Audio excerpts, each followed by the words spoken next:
네, B조 첫 번째 경기, 대한민국과 이스라엘 경기 6대5로 대한민국이 이게 되었습니다. 경기가 승부치라고 해가지고 약간 연장전 같은 개념인데요. 우리가 생각하는 그 연장전 개념이 아니라 승부치기라는 것은 그 전회에 있었던 이제 타자 2명을 1루, 2루에 배치시켜 놓고 경기를 시작하는 거고요. 그 이해 방식은 기존 연장전 방식이랑 똑같습니다. 승부치기가 야구를 많이 보신 분들은 이미 예전부터 적용된 규칙이라서 충분히 다 이해하실 거라고 생각하고요. 승부치기가 있기 때문에 연장전에 경기가 좀 빠르게 진행되고 점수도 상당히 많이 나는 편입니다. 그러기 때문에 승부치기에서 무사 1-2루 상황에서 득점을 내지 못한다는 것은 상당히 어려운 경기를 한다. 경기의 질 가능성이 높다. 그렇게 보시면 될 것 같고요. 경기 내용은 우리나라가 이겨가지고 첫 경기에 잡았는데요. 일단 1승을 한 거에 대해서는 일단 좋습니다. 확실하게 1승을 따는 게 좋았고요. 최근에 열렸던 고척돔에서 열렸던 WBC 예선전 경기였죠. 그 경기에서 이스라엘 첫 경기에서 패배했기 때문에 어찌 보면은 이 경기가 그만큼 더 의미가 있었지 않냐. 저는 그렇게 생각하고요. 사실 이스라엘 라인업도 사실 무시할 만한 라인업은 아닙니다. 메이저리그 선수들이 상당히 많이 포함되어 있고요. 물론 대부분의 선수는 현역 선수는 차출하기 상당히 힘들고 전부 다 은퇴하거나 아니면은 마이너리그에서 뛰고 있거나 아니면은 마이너리그 갔다가 호주리그에 온 그런 케이스도 있습니다. 호주리그도 여러분들이 질롱 코리아 경기를 보신 분들은 아시겠지만 상당히 수준이 낮은 리그는 아니거든요. 점점 수준이 높아지고 있어요. 최근에 들어서는 KBO 리그 1군 선수들하고부터도 맞먹을 만한 그런 공격력도 가지고 있습니다.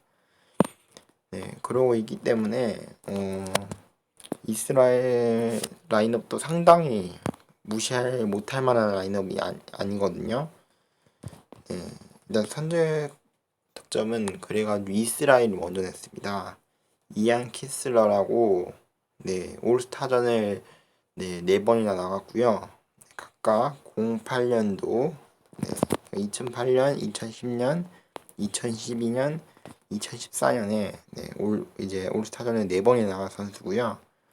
그리고 2016년, 2018년에는 골든글러브까지 받은 메이저리그 안에서도 탑스타입니다. 메이저리그 중에서도 메이저인 그런 선수고요. 그런 선수가 이번 도쿄올림픽을 위해서 일부러 이스라엘 국적을 취득했고요. 그러기 때문에 이번에 이스라엘 대표팀으로 새로 들어오게 되었습니다. 그러기 때문에 상당히 위험했고요. 선발 투수가 원태인 선수였거든요. 원태인 선수공이 가운데로 몰린 볼을 놓치지 않았어요. 가운데로 몰렸는데 1번 타자라면은 타이밍을 못 맞추거나 그런데 이안 키슬러 같은 경우는 기가 막히게 타이밍을 맞추면서 결국 투런을 만들어냈고요. 하지만 얼마 안 가서 우리나라의 오지원 선수가 우측으로 파울이 될 것 같은 타구였는데 기가 막히게 들어오면서 오지원 선수의 투런 홈런이 나왔고요. 그 전에는 강민호 선수의 안타도 있었죠. 그러면서 2대2 동점을 만들면서 순식간에 분위기를 역전시켰습니다. 하지만 6회 초에 라이언 라반레이 선수의 투런 홈런으로 다시 경기는 4대2로 벌어졌습니다. 하지만 벌어지면 다시 따라잡듯이 이정우 선수하고 김현수 선수의 백투백 홈런이 나오면서 경기는 4대4 동점으로 치닫게 되었습니다. 자, 그렇게 경기가 4대4로 가는 듯 싶었지만 거기서 오지환 선수가 좌중간 역전 2루타까지 터뜨리면서 승부의 균형을 4대5로 깨뜨렸고요. 그리고 나서 그렇게 또 끝난 듯 싶었죠. 네, 그렇게 뭐 파이널까지 득점이 없었고 9회 초만 잘 막아냈으면은 오승환 선수가 깔끔하게 4대5로 세이브 승을 올릴 수 있겠지만, 네, 안타깝게 이미 투런을 맞은 라이언 라바네이 선수한테 결국 높은 공을 쳐가지고 홈런을 만들어내면서 동점까지 다시 만들어냈고요. 그러면서 승부치기로 갔습니다. 10회 초 같은 경우 승부치기였는데 오승환 선수를 계속 올린 거에 대해서 저는 약간 좀 불안했거든요. 물론 오승환 선수가 메이저리그도 가고 뭐 MPB도 가고 이제 나름대로 상당히 좋은 선수였거든요. 그런 선수였는데 저는 솔직히 나이도 많고 나이가 많아가지고 좀 힘이 떨어지고 그랬기 때문에 오승환 선수는 좀 아니지 않나 좀 그렇게 생각했었는데 그 생각을 뒤집게 만드는 KKK 삼진 연속으로 3번이나 잡으면서 결국에 10회 초를 실점 없이 잘 마무리했고 그렇게 상당히 유리한 상황을 맞게 됩니다. 그래서 10회 말 우리 공격 때 무사 1-2루 상황에서 번트로 1-4, 2-3루를 만들어냈고요. 하지만 거기서 희생플라이 하나면은 바로 끝내기 희생플라이가 될 수 있었는데 안타깝게 내야 플라이가 되면서 또 그걸 안타가 될 수 있었는데 그걸 기가 막히게 또 잡더라고요. 3루수였나 유격수였나 기억이 안 나는데 수비가 엄청 좋았어요. 3루수였던 것 같은데 어쨌든 상당히 수비가 좋았고요. 그렇게도 끝나 싶었지만 반전이 또 있었습니다. 허경민 선수의 몸에 맞는 볼로 2-4 만루를 만들어냈고요. 그렇게 득점을 없이 끝나면 안 되기 때문에 득점을 해야 하는 상황이었는데 초구부터 양희 선수 몸에 맞히면서 못 맞는 볼, 끝내기 못 맞는 볼이 되었습니다. 그렇게 막판에 못 맞는 볼이 2번 나오면서 바로 그의 끝내기로 이어지게 되었습니다. 그러면서 경기는 5대6 10회 승부치기로 끝나게 되었습니다. 일단 이 경기 같은 경우는 제가 좀 불만이 있었던 부분이 심판이 오심이 많았어요. 좀 전문성이 좀 떨어진 심판들이 많았고요. 그 예로 번트한 다음에 이제 번트를 이제 안으로 이렇게 치어냈는데 번트를 되지 않았는데 심판은 막 번트가 돌았다면서, 그러니까 백이 돌았다고 말하면서 스트라이크를 준 경우도 있었고요. 그게 중요한 이유가 그 회가 우리나라 득점 찬스였거든요. 주자가 1-3루에 있었던 상황이라서 우리 입장에서는 어떻게든 간에 꼭 득점을 내야 하는 상황이었기 때문에 볼 카운트가 상당히 중요했거든요. 결국 득점을 올리지 못했는데 약간 그런 오심들도 있었고요. 그 이외에도 많은 오심들이 있었죠. 심판들이. 그리고 그게 좀 아쉬웠고 스트라이크 존이 약간 좀 들쭉날쭉합니다. 스트라이크 존이 제가 요즘 야구를 많이 안 보긴 하지만 그래도 예전에 야구를 많이 봤었잖아요.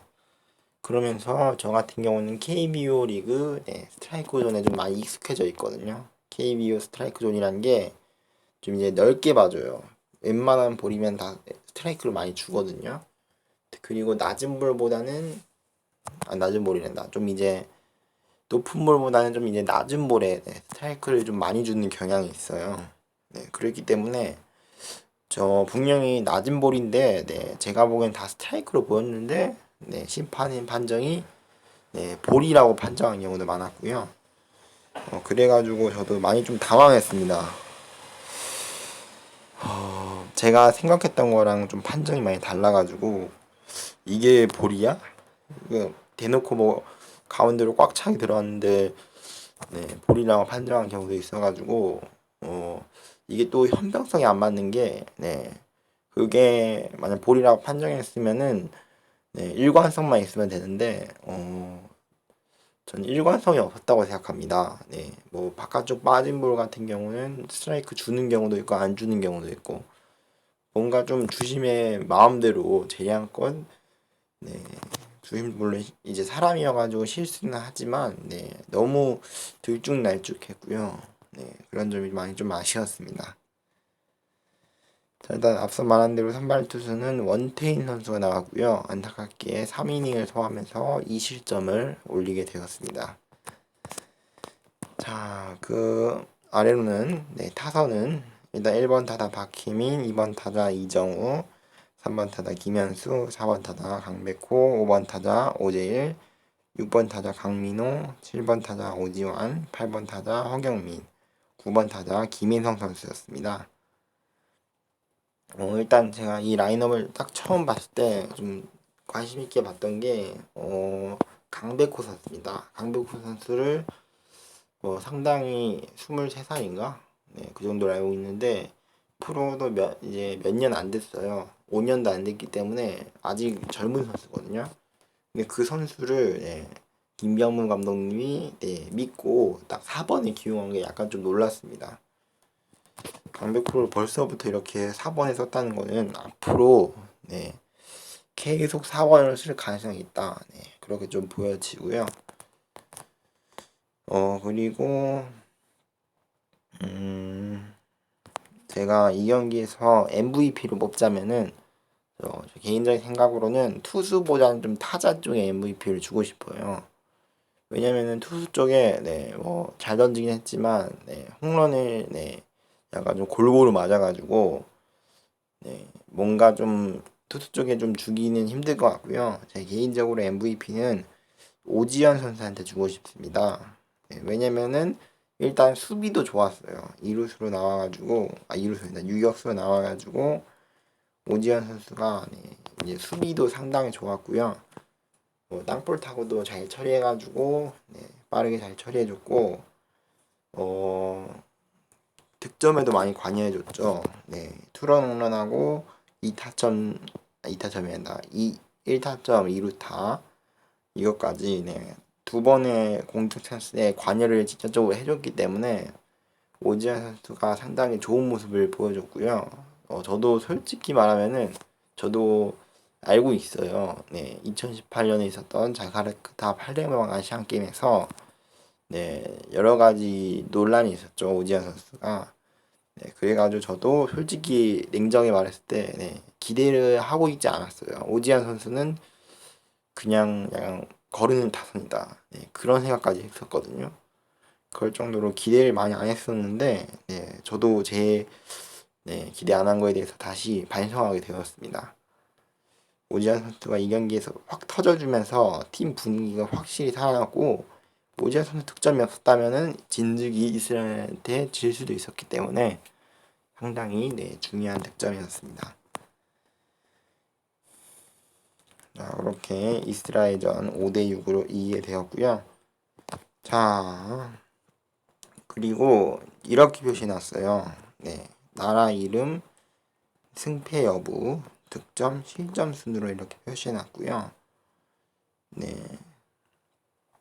그리고 이게 득점을 많이 하면 많이 할수록 상당히 유리하고 당연하지만 실점을 적게 하면 적게 할수록 가장 유리하겠죠. 그러니까 무조건 이기는 것만이 중요한 게 아니라 얼마만큼 차이로 이기느냐 그것도 중요하기 때문에 우리 선수들이 이스라엘 정도면은 그래도 9회 초에 잡아줬으면 어땠을까 하는 좀 아쉬움이 있고요. 한편으로도 이해도 갑니다. 왜냐면은 지금 우리나라가 처음 했었던 지금 구장이 지금 여기거든요. 요코하마 여기죠. 요코하마 스타디움이라는 이제 경기장에서 열렸는데 이 경기장이 상당히 작아요. 작다는 게 이제 펜스까지 거리가 작다는 거예요. 아야, 아유 부딪혔네. 어쨌든 펜스까지 거리가 상당히 짧기 때문에 제가 보기에는 좀 뭐지? 이제 홈런이 상당히 많이 나왔어요. 그래가지고 대충 이제 쳐가지고 날아가는 타구도 막 그래도 넘어가기도 하고 제가 보기에도 상당히 비거리가 많이 나오더라고요. 네. 다른 구장이라면은 뭐 그냥 뭐 2루타 정도로 뭐 끝날 타구거나 네, 충분히 잡을 수 있었던 뭐 워닝 트랙 앞에서 충분히 잡을 수 있었던 타구들도 이 경기장에서는 네, 그냥 훌쩍 넘어가더라고요. 네, 뭐 쉽게 말해서 네, 일본의 약간 쿠어스 필드 뭐 쿠어스 필드가 뭐 알다시피 콜로라도 홈구장으로서 네, 메이저리그에서 홈런이 상당히 많이 나오는 네, 타자 친화적인 구장이죠. 이번 요코하마 스타디움도 네, 이제 그런 것처럼 약간 쿠어스필드처럼 네, 타자 친화적인 구장이다. 저는 그렇게 생각하고요. 그러다 보니까 홈런이 상당히 많이 나왔어요. 네, 보면은 네, 오지환 선수의 2루타 하고 막판에 이제 못만드 볼 빼고는 전부 홈런으로 나왔어요. 득점이. 네, 전부 득점이 홈런으로 나올 정도로 양팀 다 홈런으로 불 뿜는 공격력을 보여줬고요. 자, 문제는 이 경기장을 오늘 경기만 사용할 게 아니라 네, 이제 미국 경기도 네, 마지막 날 토요일 날 열리는 7시에 열리는 미국 경기에서 사용할 예정이고 이제 다음 라운드 네, 여기 대진표 올라가고 난 뒤에 다른 조랑 붙을 때죠. 네, 이 경기장에서 계속 진행할 예정이라서 네, 어찌고 보면은 네, 적응해야 돼요. 앞으로 투수들 같은 경우는 네, 힘들겠지만 네, 공을 던질 때 네, 뜬공도 주면 안 돼요. 앞으로는 이런 구장 같은 경우는 약간 맞춰 잡는 투수들한테는 상당히 불리해요. 약간 삼진을 잡아내고 그런 투수들한테 좀 더 유리한 구장이고요. 맞춰 잡는 네, 그런 투수 같은 경우는 네, 공 하나 이제 맞춰 보내다가 보통 타구라면은 충분히 워닝턴 앞에 잡을 수 있는 타구인데 네, 하나 맞고 네, 상당히 멀리 나가가지고 네, 그대로 넘어갈 수 있기 때문에 제 생각에는 네, 그런 점을 좀 주의해야 할 것 같고요. 오늘 경기도 이렇게 홈런이 많이 나온 것처럼 앞으로 이 경기장에서는 홈런이 더 많이 나올 가능성이 상당히 높습니다. 네, 그런 점을 좀 주의해 둘 필요가 있을 것 같습니다. 저찌됐든 우리가 첫 경기 이스라엘전을 네, 6대5로 잡으면서 네, 남은 미국전도 네, 손쉽게 이제 가벼운 마음으로 준비할 수 있을 것 같고요. 자, 우리 같은 경우는 내일 금요일 날 네, 경기가 없습니다. 미국이랑 이스라엘 경기가 내일 있고요. 우리나라는 미국 경기를 네, 7월 31일 마지막 날, 7월 마지막 날 저녁 7시에 네, 이제 미국이랑 맞붙게 될 예정이고요. 하루 쉬고 하기 때문에 다시 마음을 재정비하고 네, 팀을 재정비하고 임해야 할 것 같습니다. 자, 우리 같은 경우는 깔끔하게 2승을 해가지고 네, 여기 대진에서 상당히 유리한 대진을 받아야 하거든요. 그럴 경우에는 우리가 비조 1위 팀이랑 붙는데요. 네, 8월 1일 월요일 7시에 붙게 됩니다. 만약 1위로 올라온다면은 네, 그럴 경우에는 우리가 이 경기 바로 이기면 바로 준결승이거든요. 다른 팀 같은 경우는 그동안 여러 번 치러야 되는데 우리는 바로 하루 쉬고 또 수요일 날 바로 경기를 할 수 있기 때문에 상당히 유리해요. 우리 같은 경우는 네, 그렇기 때문에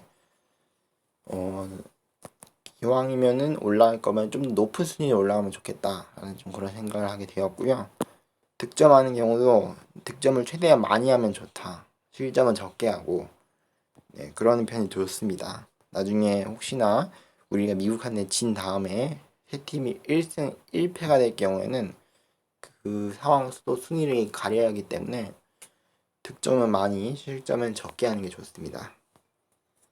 자, 그럼 저는 네, 미국과 경기에서 다시 돌아오도록 하겠습니다. 다른 조 같은 경우도 아직 일본하고 도미니카 경기만 네, 이제 하게 되었고요. 이 경기는 앞서 얘기한 대로 일본이 이겼습니다. 자, 그러면은 미국전으로 네, 넘어가 보도록 하겠습니다. 그럼 여러분 다음 시간에 만나요. 빠이.